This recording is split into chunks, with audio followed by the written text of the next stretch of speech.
Petrol और diesel की कीमतों में इजाफे के बाद इस्लामाबाद में भी ट्रांसपोर्टर्स ने किरायों में इजाफा कर दिया है। रावलपिंडी से लाहौर का किराया 2200 से बढ़ाकर 2840 और मुल्तान का 2600 से बढ़ाकर 2900 रुपये कर दिया गया है। किरायों में इजाफे पर मुसाफिर हुकूमती फैसले से नाला दिखाई दे रहे हैं। मजीद जानते हैं डॉन न्यूज़ के नुमाइंदे उमैद अली से।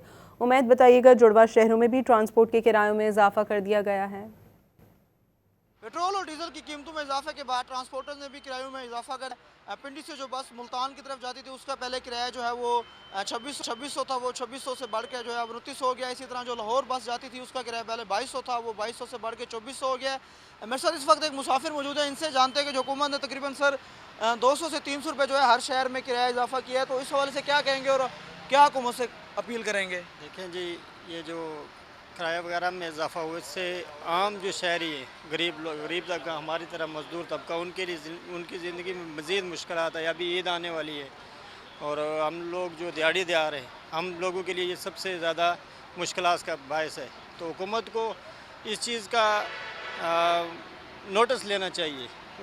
उनको ये जो ट्रांसपोर्टर हजरात है, एक मुकर्रर हद तक इनको किराया को बढ़ाना चाहिए।